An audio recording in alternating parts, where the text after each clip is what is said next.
We begin with the violent back and forth in Syria. U.S. military airstrikes conducted overnight in the wake of the Iran drone attack that killed a U.S. contractor and injured 5 U.S. service members in eastern Syria. U.S. retaliatory airstrikes in the region killed 8 Iranians. Today, a new missile strike by Iranian-backed groups targeting a U.S. base in northeast Syria. No damage or injuries have been reported. The Pentagon insisting no groups will strike U.S. troops with impunity.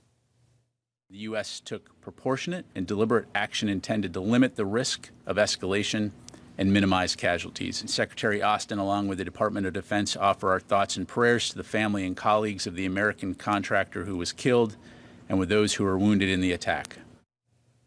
Pentagon Press Secretary Pat Ryder said U.S. forces will continue their mission in Syria, which centers around defeating ISIS. Joining us now is Behnam Bentaleb, Senior Fellow with Foundation for Defense of Democracies.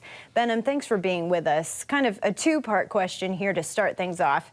In light of these recent attacks on American targets in Syria, how well known is the U.S. presence there, and do you see things intensifying into a proxy war with Iran?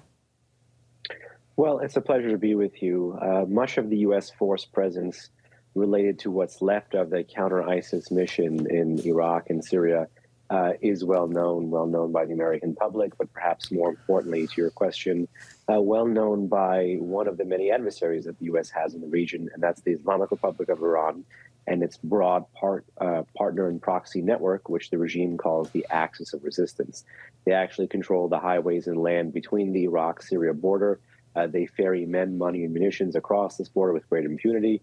Militias in Iraq have surged to save the dictatorial and genocidal Assad regime in Syria. And now, for the past few years, they've really turned their fire on what's left of the U.S. force presence in northeast and in southeast Syria, sporadically attacking them with drones and rockets. So I think this is going to get much worse before it gets better. The regime feels quite comfortable with the cycle of violence it has often instigated in Syria. The Biden administration has selectively responded with force, but it's high time we get a better response ratio out of the administration to try to actually deter these attacks and not to merely respond to them in a tit-for-tat fashion. Behnam, you just talked about some of the weaponry being used there, and you're out with a new report from FDD on Iran's ballistic missile program.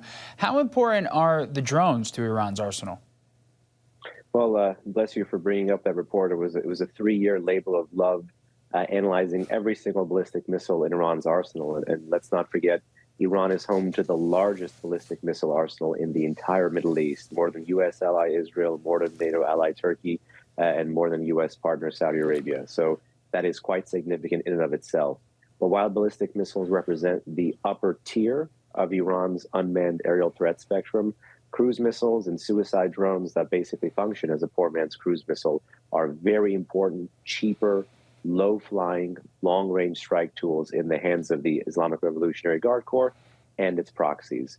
And they're being seen more and more and more, not just across the heartland of the Middle East, but in Ethiopia and Venezuela, and perhaps most saliently for the audience, used by Putin against civilian targets in Ukraine. Now, the most recent drone attack on U.S. targets comes just days after new Treasury Department sanctions targeting Iranian drones being used on the battlefield in Ukraine. With the components of many of these drones being Chinese-made, should we also be imposing sanctions on these companies in China that are making them? Oh, absolutely. We should have a jurisdiction-free sanctions policy, meaning we shouldn't handcuff our own sanctions just because it may end up causing a tussle with another actor like China, whom the U.S. considers to be an adversary anyway.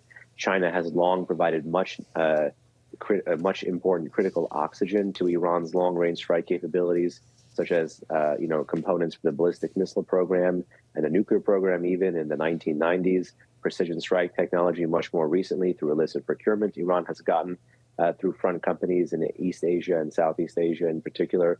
And the Islamic Republic continues to go shopping in the heart of Europe through illicit means for its military missile and nuclear programs. So the U.S. should be broadly making sure that it is adding to and enforcing sanctions while beefing up export controls and helping other countries get smart when it comes to how to defeat these illicit procurement rings, because as much as the regime talks about a robust defense industrial base at home, they are still reliant on a whole host of cheaper commercial-grade products that go into these drones.